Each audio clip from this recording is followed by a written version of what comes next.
आज की चर्चा।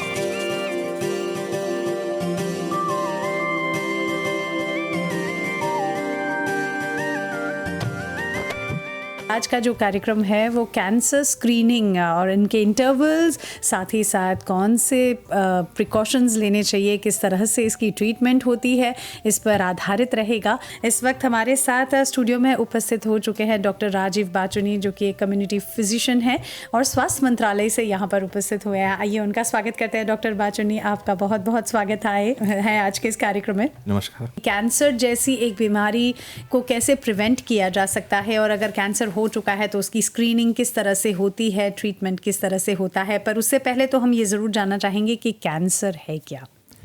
तो कैंसर एक बहुत कैसे कहते हैं, एक बहुत कॉम्प्लेक्स चीज़ है, एक कॉम्प्लेक्स डिजीज़ है। ऐसे सुनने वालों के, हम ये दर्शकों के भी, जब मैं वो सैंप मानिया में एक्सप्लेन करब, तो मतलब एगो ग्रुप ऑफ सेल्स जेकर अनकंट्रोल ग्रोथ बा, जेकर बढ़ा जैसे वो बढ़ले जाला और वो रुकेला नहीं। हमनी के देह में जितना सेल्स बा वो लोग को किसी बन चला, हमनी के एगो टाइम लिमिट है। छोटा होला से बड़ा होला और अपन फंक्शन करेला, तब ओकर सेल डेथ है, तो वो जेनेटिकली प्रोग्राम्ड है। से मैं कौन के ओकर में एगो कमी है, ओकर एगो डिफेक्ट है जेनेटिकली, और दूसर भी कारण भी है। जब मैं उन्हें ओकर सेल डेथ ने प्रोग्राम होला तो लगेला जस्ती बढ़े। तो एक खातिर जैसे दर्शकों लोग जानियन सा कि हमने के जब कौन से होला तो बोला घोस या किसी मतलब बुलडिश या ऐसे कुछ हो दे में होला। और फिर डिफरेंट टाइप के कैंसर है, से ओकर है खास चीज़ है कि ओकर वो बढ़ते जाला, मिर्च पे होते जाला। तो डॉक्टर जी, तू बतावे सकबा अभी सबसे अधिक पावे वाला और सबसे आम पाए जाने वाला कैंसर ज़्यादातर कौन सा होता है? जाने कैंसर एगो ऐसे बीमारी है, कुछ जो कैंसर है जो अगर डिटेक्ट हो जाए वक्त में, ओकर ट्रीटमेंट हो जाए, ओकर सब ठीक भी हो जाला, आदमी सकेला जिए। से मैं कैसे बोले सा, मालूम मतलब अफसोस के बात है कि ज़्यादातर हमने के कैंसर जो देखो हुआ होला उतनी बढ़ल स्टेज में होला। तो ऐसे नहीं बाकी सब बोले कौन जस्ती अच्छा है, निमन है, सब में प्रॉब्लम है। और जैसे पूछला कि दुनिया में सबसे जस्ती common type of cancer breast cancer बा, ओकर बाद में लंग कैंसर बा, तीसरा स्थान पे कोलोरेक्टल कैंसर बा, ओकर बाद में सर्वाइकल कैंसर, तब ओकर बाद में जैसे मतलब सर्वाइकल सर्विक्स सब के कैंसर है, और में स्किन कैंसर भी आवेला, बहुत एक लंबा लिस्ट है। और जैसे अभी कैंसर के जो स्टैटिस्टिक्स मोरिस में कितना लोग पीड़ित हवन अभी? तो शुरू कर ले विश्व में तो ग्लोबली एस्टिमेटेड है कि हर साल 20 मिलियन नवा का डिटेक्ट होला वर्ल्ड वाइड। अच्छा। कैंसर, और हवे बरिस में 10 मिलियन के डेथ भी हो जाला। तो से ऐसे कोई एवरेज स्टैटिस्टिक है, मतलब नहीं है कि जैसे कि देखो हुआ होल तो जरूरी बा कि माजा वही बरिस में ओकर ध्यान हो जाए। तो हाई प्रॉब्लम जन बा जन कैंसर के, तो पिछला डेकेड में जितना ओकर है रहल, ओकर एसटी में जितना आवत हल, तो ओकर दुबले होला फंस के। तो एगो बहुत एगो किसी पसंद था, एगो ताका के विषय है कि इतना बढ़ा था। जैसे हमने यहाँ जैसे आगे कैंसर के अस्पताल नहीं रहल से परल बनाए के बस हमने के का इतना भी मोते होता। और हमने के जैसे ट्रेंड बा दे मिल से हबीले मोते हुई थे पा घटे के संभावना मतलब अभी लौकत नहीं बा। से हमने सब अपन कैसे पता वही खातिर हवाई आने सा यहाँ एगो मीडिया के जरिए लोगन के जस्ती जानकारी देवे, जानकारी दे और लोग के समझाए कि वो चीज़ जो जना आपके क्वेश्चन लेके, और जैसे अभी बच्चे आप सब बाद में कुछ डॉक्टर जी जैसे तो बोला था कि कैंसर बढ़ले जाता, हर बरिस देखत हुआ जो नंबर है वो बढ़ले जाता था, उनके का देते जो होता जस्ती होता। तो ओकर कारण का बा? ओकर बहुत से कारण है। जैसे हम लोग बोले अभी ओकर से आगे मत पूछला स्टैटिस्टिक मोरिस में कितना है। तो पिछला स्टैटिस्टिक जन बा तो 2022 में 2800 काले रहल, और उमें हवे साल में 1500 के लगभग मरल बा। तो मतलब ऐसे जैसे अगर एटलीस्ट हाफ ले आधा ले आदमी और के डेथ होता से जैसे बोली हवे बरिस के नहीं हक मैं एक बरिस के ओकर नहीं हा मतलब एगो ऑन द होल ओकर स्टैटिस्टिक जैसे को आप पे 3000 का ले मिला था और जन डेथ होता तक 1500 होता तो 2022 के हा 2888 कार हल कौन से के और 1469 डेथ रहल और हाल ही में हमने के स्टैटिस्टिक मिलवा 2024 के उमें अगर न्यू केसेस बढ़ गल बा 3370 का होल बा और उनमें डेथ 1471 जैसे बताए लगभग ओकर आधा हाँ और उनमें ज़्यादातर महिला लोग के मौत बा 1891 फीमेल्स लोग रहलन सा जेकर लोग के मौत हो गल और 1471 रहल जिनमें मर्द लोग रहलन सा। तो ये पिछला 5 बरिस में लगभग एगो विथ मिल्क 500 निकाले आदमी जन होन सा जन अभी कौन से जियत होन सा वो लोग कितना होता वो लोग के सब सुविधा मिला था और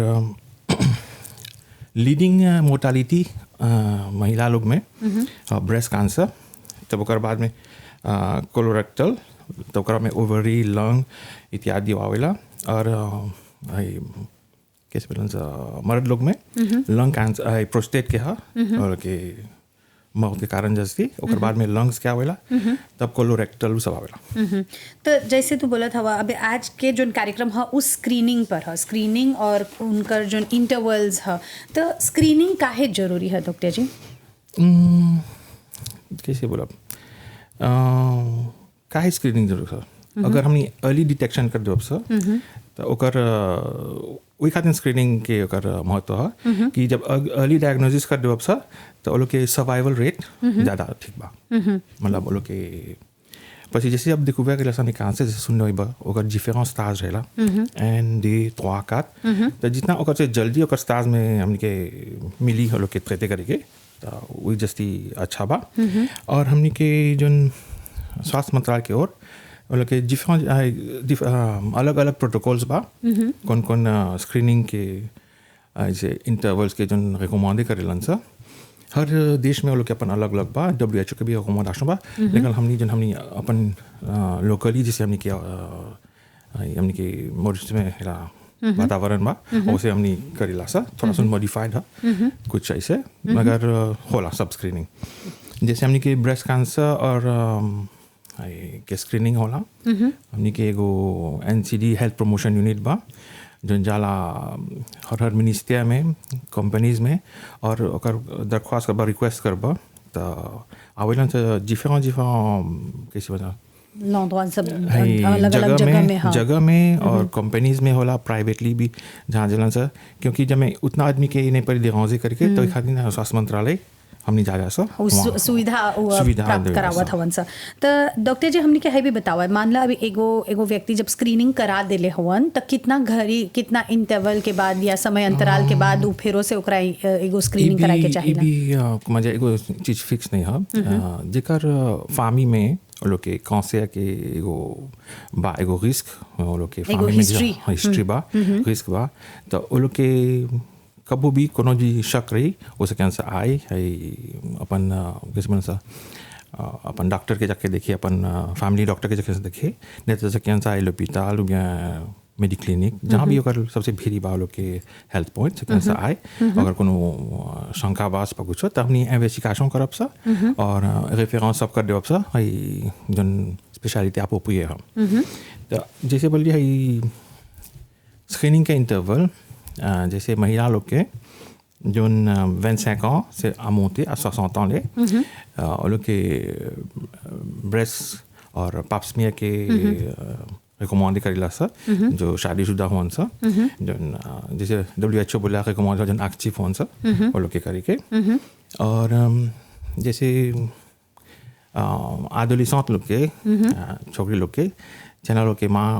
या कोई जो जानल पर्सन वो लोग के सिखाए के कैसे सेल्फ पाल्पेशन करके और वो जैसे अगर लोग के मेंसेस शुरू हो तो कुछ साल में चैनल लोग के सिखा दे के कैसे सेल्फ पाल्पेशन करल जाला तो वो ओकर से आगे ही शुरू हो जाला और जब भी कहूँ कोनो दूध बा कोनो किसी बने से घोसिया बोले सा तो वो छाना चेक करवा देगी क्योंकि जो इसे en general जो घोसिया रहेला और जो नहीं जाता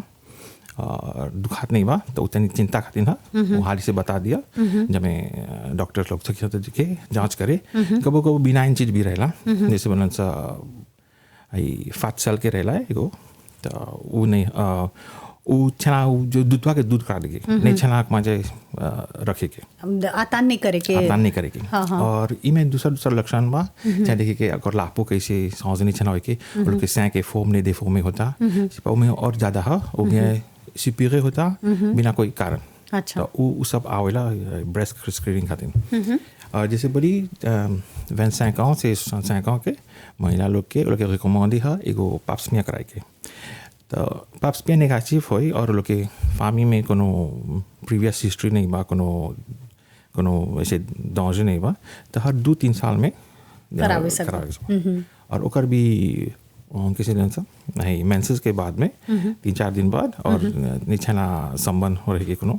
तब जाके करायन सा वो पाप्स में वो सब जाके ये सब जांच देता है में बैठ के आराम से जाके डिस्पेंसर में पूछ लेबा ou bien l'hôpital में तो लोग समझा दिया और जैसे कैंसर के बात करत हैं डॉक्टर जी तो रिस्क फैक्टर्स कौन कौन बातें जैसे कौन कौन लोग के जस्ती रिस्क रहेला कैंसर होवे खातिर तो रिस्क फैक्टर जिकर है कोई के भी सकी हुई छोटा बच्चा से सबसे बड़ा आदमी लेके भी सकी हुई लेकिन रिस्क फैक्टर है दो टाइप के रिस्क फैक्टर एगो जन सबसे मॉडिफाई करे और एगो जो हमने के नॉन मॉडिफाइबल या एज जितना लाज बढ़ेला तो लोग पे कौंसे के संभावना ज़्यादा होला से इसी डरे की चीज़ नहीं है जैसे बताएं नहीं कि सब कोई बूढ़ा जन होला तो उनके कौन से हो ओके जिसमें उनके दूसरा भी रिस्क फैक्टर रहेला कोई जैसे बड़ा फैमिली हिस्ट्री उन्हें से वो सांसे करे जो तो हर फैमिली में कोई के और देजा होल बा तो वो तबा और जेनेटिक म्यूटेशंस होला ये तो हो जाला इन्हें से कब सारे प्रेडिक्ट करे और जैसे बोला कोनो कौन से कोनो जेंडर में ज़्यादा होला कोनो में महिला में ज़्यादा होला कोनो में मर्द लोग में ज़्यादा होला तो वो देपान हो और जो बोले सर देजम जो कैटेगरी बा वो मॉडिफाइबल रिस्क है मॉडिफाइबल रिस्क कौन सी मतलब है मतलब है जो तंबाकू की सेवन कर सा जो कोनो भी प्रकार के तंबाकू के जब सेवन करियन सा जन धूम्रपान वो जब गुटखा जो खालन सा च्यूइंग के टबाको कोनो भी फॉर्म के वो में आगे कौन सा और अल्कोहल कंजम्पशन जो मॉडरेट से ज़्यादा मतलब एक्सेस में करा था तो वो भी एगो फैक्टर ऑफ रिस्क है ओबेसिटी भी है मतलब मोटापा हाँ वो भी एगो फैक्टर ऑफ रिस्क है जो मॉडिफाइबल है और मोटापा के अलग दूसरा फिजिकल इनएक्टिविटी अच्छा सकेला थर ओबेसिटी नहीं हुई से मतलब एक्टिविटी फिजिक एकदम से कम थी पा या जेरो बा पतरा हुआ पर उतना व्यायाम नहीं करत हुआ वो भी एगो फैक्टर दे रिस्क है और सबसे ज़्यादा अपने आजकल जो होला अनहेल्थी डाइट मतलब प्रोसेस्ड एक्सट्रीमली प्रोसेस्ड फूड खाली शुगरी ड्रिंक्स जैसे चीनी के उसे जे बोला गाजर और जेनेरल बोला सब ओकर एक्सेसिव में वो सब ओकर है मॉडिफाइबल रिस्क है समा वो भी एगो मतलब फैक्टर है ओकर से ज़्यादा बा हमने के जो धूप से एक्सेस सन एक्सपोजर जैसे देखेला कि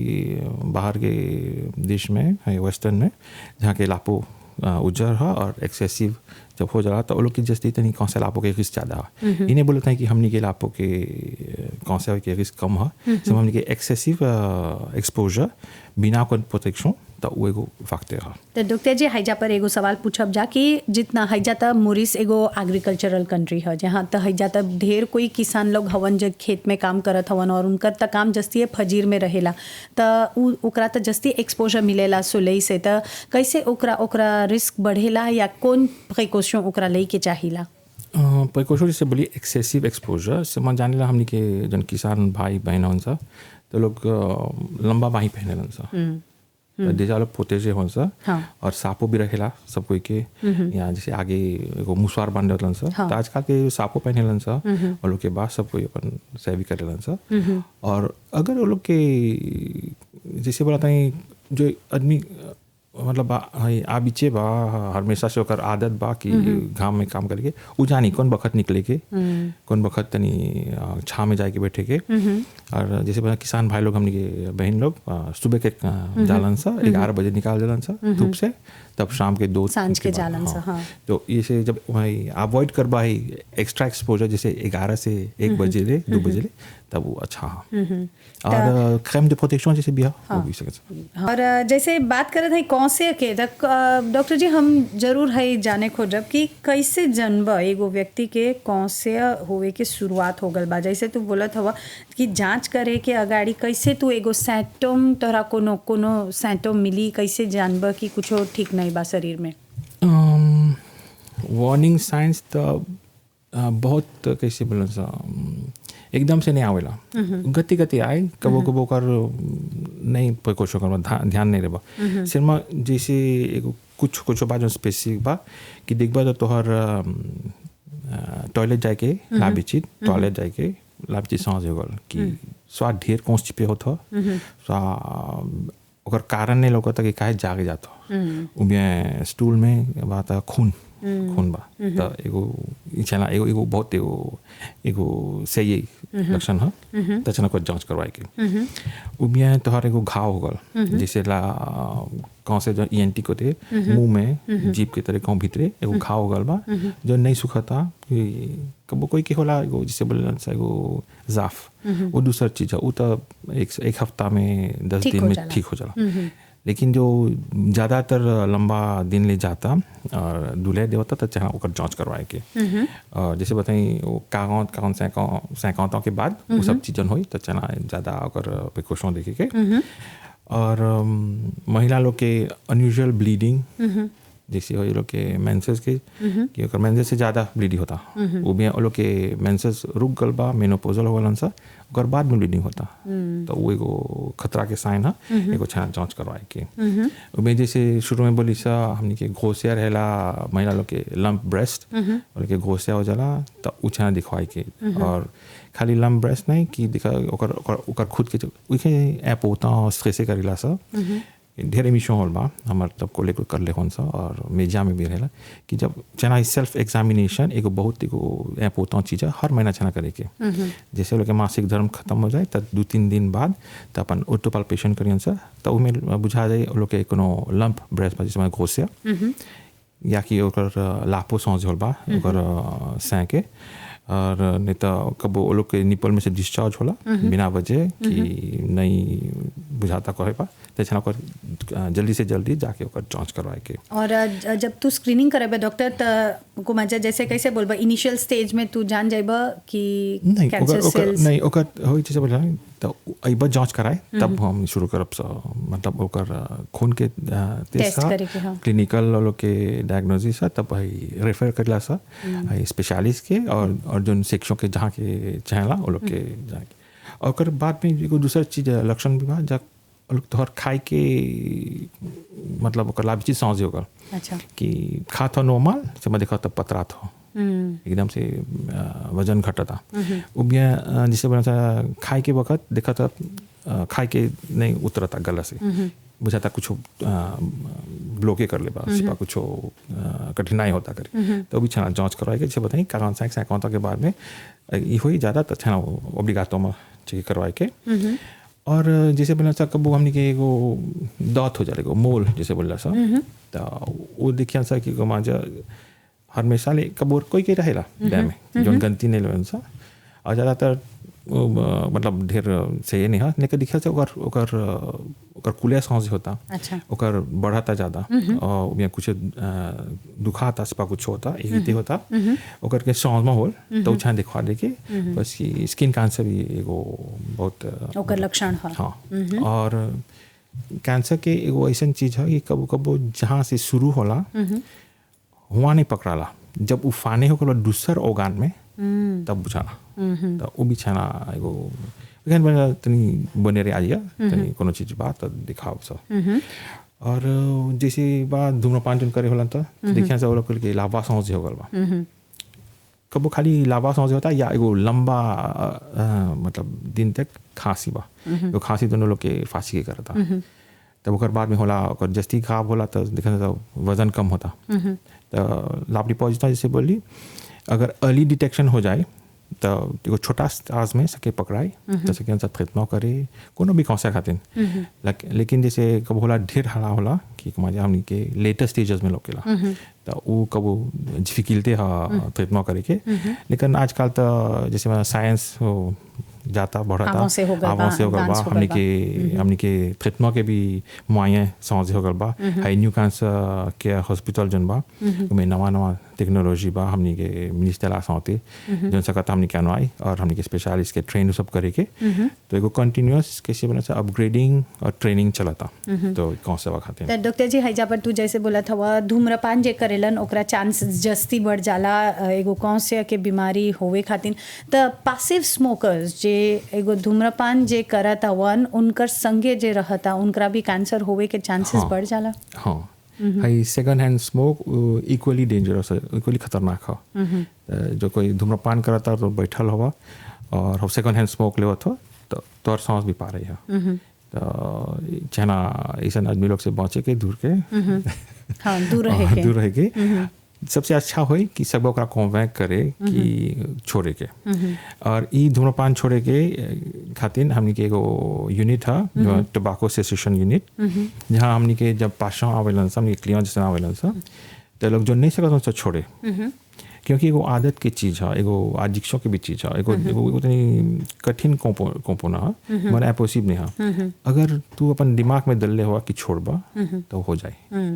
अब कोई आवेलन सा कि टेस्टी करने से सक्यन से छोड़े कि नहीं चाहना तो लेके सोचे कि धूम्रपान तोहर सेहत खातिर अच्छा नहीं बा खाली तोहर हानिकारक हो। एक तो तोहर पैसा जाए, दूसरा तोहर लासाते जाए, तीसरा तोहर फैमिली के सब परिवार सुफिया हुई। हाँ। और जैसे अभी बोलत हवा ओकर जो ट्रीटमेंट है वो बहुत लंबा समय लेवेला। मान ला एगो तू ट्रीटमेंट शुरू कर देले हवा कौन से आके तो ओकर कोनो साइड इफेक्ट रहेला? जैसे अर्ली केयर जब होला डायग्नोसिस के बाद में हाँ। तो हमनी के डिफरेंट मेथड है। अच्छा पहला एवैल्यूएशन करेला स्पेशलिस्ट देखी तो हर जांच करी और डायग्नोसिस के कॉन्फर्म में होला ब्लड के टेस्ट रहेला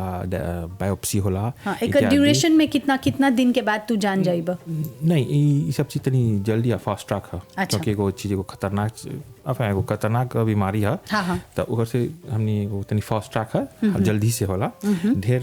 तौर देने करेला सब। और ये स्पेशलिटी के अस्पताल में होला ये सब टेस्ट। और कभी कभी पाशा के एडमिट करके होला कब वो जनरल हॉस्पिटल में होला अगर शुरू होला हुआ तब कैसे बोलन सा कौन से वो लोग वो ले लेवेला ओकर कावा। अच्छा। तो इनमें जैसे बोल सा आगे पहला डायग्नोसिस कंफर्म करियन सा तब ओकर बाद में ओकर स्टेजिंग होला जैसे बड़ा स्टेज 1 स्टेज 2 स्टेज 3 कौन स्टेज पर और ओकर में दूसर कैसे बोलन सा टेस्ट होला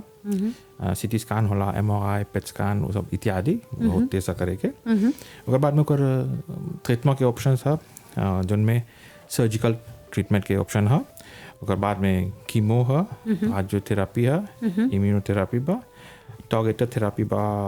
रेडियोथेरेपी के और हार्मोन थेरेपी। और ये सब डिपेंड्स है कौन काटे कौन से है और कौन स्टाज पर है। अच्छा। क्योंकि सब कौन से के और सब स्टाज में पारी ट्रीटमेंट नहीं करा जाला ओके अलग अलग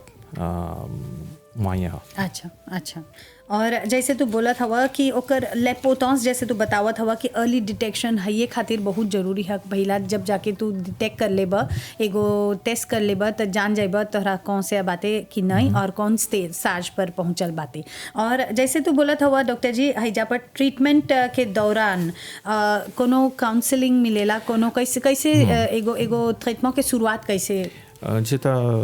अभी फिक्स सुनैली ओकर ट्रीटमेंट हमने कहे या ऑप्शन है। हाँ। आगे डायग्नोसिस होला ओकर स्टेजिंग होला ओकर बाद में ट्रीटमेंट के जो ऑप्शन बा कीमियो होई ओपरे के होई कुछ हुई होई ओकर संगे संगे एगो मल्टी डिसिप्लिनरी टीम भी रहेला जो लोग के साइकोलॉजिकल और सपोर्टिव केयर भी दे यानी कि वो लोग के इमोशनल सपोर्ट क्योंकि वो लोग के जैसे बोलना चा मोरल डाउन हो जाला है खाली जो पाशो हो ओकर खातिर या परिवार के खातिर भी दोनों लोग खातिर। अच्छा। क्योंकि एगो फैमिली में इन्वॉल्वमेंट बहुत इम्पोर्टेंट है कि अगर फैमिली के मॉम चाहेला संगे आए के, क्योंकि जब ये कैंसर एगो जब ऐसे एगो डायग्नोसिस होला, ये खाली जौन पीड़ित के नहीं अफेक्ट करा, वो लोग के फामी के, वो लोग के अगल बगल के सबके के अफेक्ट करा। क्योंकि ज़्यादातर जैसे होला तो फामी के एगो मॉम के जब एगो ऐसे डायग्नोसिस रहेला तो लोग के लाइफ एक्सपेक्टेंसी के सांस में हो जाला, अच्छा। बदलाव होला। तो इमें यहाँ इमोशनल सपोर्ट बहुत जरूरी है, और फामी के बीच है ना संगे आई के जब ओकर मानसिक शक्ति बढ़ी, ओकर मनोबल बढ़ी, तो ओकर ट्रीटमेंट के भी ओकर फास्ट दूसरा पानी करी, क्योंकि अपन से बोलन से आप बात नहीं करी जब ओकर कुआज रही। और यहाँ में ओकर न्यूट्रिशनल काउंसलिंग भी है, कौन चीज खाए के, ओकर डाइट के, ओकर सांसमा होला, ओकर सप्लीमेंट भी रहेला देले। और यहाँ में कौनसिया में एगो पेन मैनेजमेंट के भी रहेला। अच्छा। तो आजकल है पैलिएटिव पेन के एगो यूनिट बा जौन वो भी स्वीप करा जब ओकर दर्द नहीं होए, ओकर दवा वो सब के देखेलन सा। और आजकल सपोर्ट ग्रुप्स भी होन सा जौन कैंसर से पीड़ित और लोग के फामी के, लोग के सपोर्ट साइकोलॉजिकल देवेला, जिसमें फैमिली इन्वॉल्वमेंट बहुत बहुत बहुत ऐप होता है। और जैसे बन सा एगो कैंसर के पास जौन है ओकर एगो मल्टी डिसिप्लिनरी टीम ओकर टेक ओवर करेला। अच्छा। खाली किसी बने सा खाली कुतो लगाए के नहीं है, ऐसे करके नहीं है, ओकर सब साइकोलॉग सब संगे आवेला, ट्रीटमेंट को सब समझ होला। और डॉक्टर जी मान ला कोई कैंसर सर्वाइवर हवन, मान ला ओकरा कौन से होल रहल और अब कौन से वो निकल गल हवन, तो ओकरा फेरो से कौन से होए के चांसेस कितना रहेला, और ओकर ट्रीटमेंट जोन हो ओकर ट्रीटमेंट के बाद कितना घड़ी पे, कितना अंतराल पे ओकरा फॉलो अप चलते रहेला? आई डिपेंड है जैसे कौन से ओकर से पीड़ित रहल। और जैसे बने एगो आदमी के ओकर माइंडसेट बहुत ऐप होता है, जैसे बन सा रिश्वित के सिपा फिर से होए के संभावना है, कोनो कौन में ज़्यादा है, कोनो में कम है। से आई माइंडसेट बहुत ऐप होता है, क्योंकि जब सर्वाइवर है तो जैसे नाम ही बता सर्वाइवर है, तो तोहर मनोबल दूसर कहते हैं, और तोहर शक्ति जन बात तोहर मेंटल दूसर माइंडसेट है। क्योंकि जब सर्वाइवर लोग होलन सा, ढेर कोई सर्वाइवर होवन सा, तो वो लोग अपन जिंदगी चना समझ करेंगे लोग लाइफ स्टाइल। जैसे शुरू में बोली अगर कौन कौन मॉडिफाइबल फैक्टर कौन सा, एक डाइट, लाइफ स्टाइल, एक्सरसाइज, एक्टिविटी, और ये सब पूरा चना समझ करेंगे। तो जितना समझ करबा और अपन खाई पिए के जितना सुधरबा, जितना फ्रेश, जितना चीज लेबा, और जैसे शुरू में बोली सा प्रोसेस्ड कम से कम खाइबा, तो उसे जस्ती तोहर सेहत बनी। और जैसे बताएं जिफा कौन से के ओकर सर्वाइवल रेट जिफरा है, कोई के ई नहीं है कि मजे एगो जन सर्वाइवल होला तो मतलब वो लोग के बालों के फेरो से नहीं होए। हाँ, काहे के ढेर कोई सोचलन से अब हम कैंसर से निकल गईली हैं, तो अब जी फेलो से हाउसने लेकिन ई खातिर जैसे और कुछ भुला गेली बोले के थोड़ा कि आई जन कैंसर सर्वाइवर होन सा वो लोग के एगो किसी तरह फॉलो अप रहेला 6 महीना में या साल में एक बार, या कभी भी कोनो सिम्पटम समझ होला तो लोग के सब इंस्ट्रक्शन देवल जाला जाने के जी कुछ चीज रही तो यन से सकियन सा तू ने होई अपन डॉक्टर के देखे अपन जो स्पेशलिस्ट के बा ओकर नीचे फिर जाए। और जैसे तू बोला था डॉक्टर जी, मान ला जैसे बोला था एगो अंतराल 6 महीना या बरिस में एक बार, पर ओकर बीच में कबो कुछो हो रही तो ओकरा जाए के कभी भी सकियन सा अपन काहे के ढेर कोई सोचलन सब हाउ महीना में हमर देवू बात हाई महीना में का जाके करब। अगर जैसे बोला था आजकल ये हमारे में समस्या नहीं है, जब कोनो चीज देखा तो सा ठीक नहीं चलता तो लोग तुरंत जाए के तुरंत आइयन सा क्योंकि किसी बोला सा ये को जैसे हमने हर साल और भर साल ये सब बोलते रहिला सा, सब मेजा में आइला सा थोड़ा चेकअप छाना करे कि एटलीस्ट 1 हला बरिस में या 2 हला बरिस में, तो ये सब एगो माध्यम है कि थोड़ा सेहत के भी चेक करे के और देखे के तो स्वास्थ्य नेग्लिजे नहीं करे, क्योंकि जब ऐसे बोला टाइमली अर्ली जैसे डिटेक्शन हो तो ओकर से जस्ट ऊपर से जस्ती अच्छा कुछ नहीं बा सच है के। और जैसे स्वास्थ्य मंत्रालय हमनी के पूरा सहयोग देवत हवन, डॉक्टर लोग हमनी के सहयोग देवत हवन, और मीडिया के माध्यम से हम ये जानकारी हमर जितना श्रोता लोगन हवन समय दर समय उनका देते रहिला कि अर्ली स्क्रीनिंग, अर्ली डिटेक्शन बहुत बहुत जरूरी है। काहे के हई कैंसर जैसन बीमारी में खासकर उ तोहरा बहुत सहयोग देवेला, और जैसे जितना हाली से तू ट्रीटमेंट शुरू कर देबा तो ओकर से तोहर बचे के जो चांसेस हो उ बढ़ जाला। तो इसी के साथ आज के कार्यक्रम के हैजा पर समाप्त करे के समय हो गल बा। हमनी के संगे रहल डॉक्टर राजीव बाचोनी और हमनी के साथ दिलन तकनीक पर कविश, साथ रहल उरुसा और प्रोड्यूसर रहल शीतल लोबिन। और एकर संगे जितना श्रोता लोगन हमनी के रेडियो पर और टेलीविजन पर साथ दिलन, बहुत बहुत धन्यवाद। आज की चर्चा।